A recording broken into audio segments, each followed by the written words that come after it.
Assalamualaikum warahmatullahi wabarakatuh. Bertemu lagi dalam pertemuan kedua Bahasa Indonesia. Kita masih akan membahas tentang teks laporan hasil observasi. Pada pertemuan kali ini, kita akan membahas tentang struktur dan ciri kebahasaan dari teks laporan hasil observasi yang membedakannya dengan jenis teks-teks yang lain. Sebelum kita mulai, pastikan kalian sudah mengunduh buku elektronik yang pernah Ibu bagikan di Edmodo ya. Secara umum, teks laporan hasil observasi memiliki 3 bagian atau 3 struktur. Yang pertama, pernyataan umum atau klasifikasi. Yang kedua, deskripsi bagian dan deskripsi manfaat. Di struktur yang pertama, pernyataan umum, kalian bisa menjelaskan atau memberikan pengertian tentang objek apa yang sedang kalian amati atau sedang kalian observasi. Misalnya, saat kalian mengobservasi pasar. Nah, di situ, di bagian itu, kalian harus menjelaskan apa itu pasar. Selain pengertian pasar, kalian juga bisa menyebutkan atau menuliskan jenis-jenis pasar. Di bagian yang kedua, kalian bisa menjelaskan bagian-bagian dari pasar, atau kalian menjelaskan lebih lanjut tentang jenis-jenis pasar. Misalnya, di pasar ada bagian-bagian pastinya ya. Misalnya, ada kios, ada toilet, ada lahan parkir, dan yang lainnya. Kalian juga bisa menjelaskan tentang jenis-jenis pasar, misalnya ada jenis pasar tradisional dan pasar modern. Di bagian deskripsi manfaat, kalian bisa menjelaskan manfaat atau fungsi dari objek yang sedang kalian observasi atau sedang kalian jelaskan.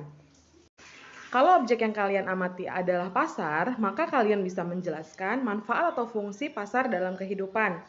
Atau kalian juga bisa menjelaskan manfaat bagian-bagian dari pasar, misalnya manfaat kios untuk apa, manfaat toilet di situ untuk apa, dan manfaat lahan parkir untuk apa.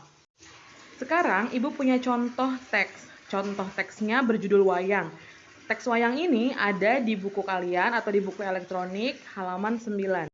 Bagian pertama dari teks wayang menjelaskan apa itu wayang atau pengertian dari wayang. Nah, bagian inilah yang disebut dengan pernyataan umum.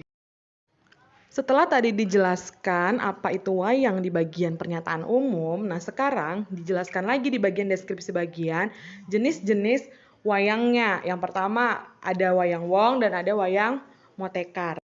Nah, di bagian akhir ini setelah dijelaskan pengertiannya, jenis-jenisnya, lalu akhirnya dijelaskan manfaat atau fungsi wayang ini di kehidupan atau dalam kebudayaan. Kira-kira itu ya penjelasan tentang strukturnya. Kalau memang ada yang belum jelas, silakan tinggalkan pertanyaan di kolom komentar. Selain struktur, teks laporan hasil observasi juga punya ciri kebahasaan yang membedakan dia dengan jenis-jenis teks yang lain. Ciri bahasa yang pertama adalah kata serta frasa, verba serta nomina. Nah, di sini akan Ibu jelaskan dua perbedaan. Pertama, perbedaan nomina dengan verba. Yang kedua adalah perbedaan kata dengan frasa. Jenis kata nomina adalah kata benda dan verba adalah kata kerja. Biasanya nomina itu atau kata benda digunakan dalam fungsi subjek atau objek. Selanjutnya, kalau verba itu ada di fungsi predikat atau kata kerja.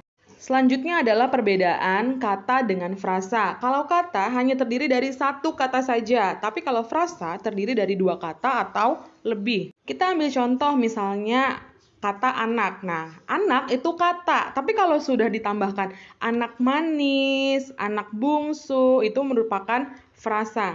Jenis frasanya adalah frasa nomina. Selanjutnya, frasa verba. Kita mulai dulu dari kata verba ya, atau kata kerja. Misalnya makan. Kata makan itu merupakan kata ya, karena hanya terdiri dari satu kata. Nah, kalau mau jadi frasa bagaimana caranya? Tinggal kita tambahkan, misalnya sudah makan, akan makan, belum makan. Nah, itu dia perbedaan antara frasa nomina dan frasa verba. Kata nomina dan kata verba itu ciri bahasa atau ciri kebahasaan teks laporan hasil observasi yang pertama.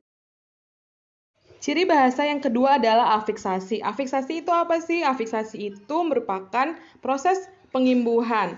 Yang tadinya katanya itu berdiri sendiri atau hanya satu, nah ditambahkan dengan imbuhan. Imbuhan itu ada banyak, ada awalan, ada akhiran, ada sisipan, dan ada awalan plus akhiran. Kita lihat contoh yang ada pada tabel. Contoh kata pertama, disebut. Disebut itu berasal dari kata dasar sebut, lalu ditambahkan awalan, imbuhan, di. Di ditambah sebut jadi disebut. Kata yang kedua, menakutkan. Menakutkan ini merupakan dari kata dasar atau berasal dari kata dasar takut. Nah, takut ditambahkan dengan imbuhan menasal dan kan, maka menjadi kata menakutkan. Disebutnya kalau sudah ditambahkan imbuhan berarti menjadi kata berimbuhan. Ciri kebahasaan yang ketiga yaitu kalimat definisi dan kalimat deskripsi. Apa bedanya? Perbedaannya bisa dilihat dari contoh yang ada pada layar. Oke, paling mudah ditemui itu adalah kalimat definisi. Kenapa? Karena ini ada di bagian pernyataan umum. Ciri-cirinya yang pertama ada kata adalah, merupakan, yaitu, ialah, yakni juga bisa. Itu merupakan contoh dari kalimat definisi. Ciri bahasa yang keempat adalah kalimat simpleks dan kalimat kompleks. Perbedaannya adalah kalau kalimat simpleks itu hanya terdiri dari satu kalimat, satu subjek, satu predikat minimal. Tapi kalau kalimat kompleks itu terdiri dari dua atau lebih kalimat atau bisa disebut dengan kalimat majemuk.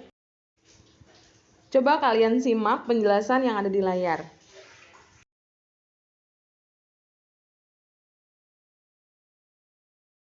Kalimat kompleks setara itu merupakan gabungan dari dua kalimat atau lebih yang memiliki kedudukan yang setara atau kedudukan yang sama.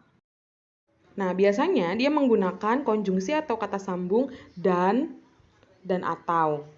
Kalau kalimat kompleks bertingkat, dia membentuk ada induk kalimat dan ada anak kalimat. Induk kalimat adalah bagian yang paling penting dan anak kalimat adalah bagian yang menjelaskan dari induk kalimat tersebut. Oke, itu penjelasan Ibu tentang materi hari ini tentang struktur dan ciri bahasa teks laporan hasil observasi. Apabila ada yang mau ditanyakan, silahkan tinggalkan di kolom komentar @modo kalian. Terima kasih, semoga bermanfaat. Wassalamualaikum warahmatullahi wabarakatuh. Sehat selalu ya.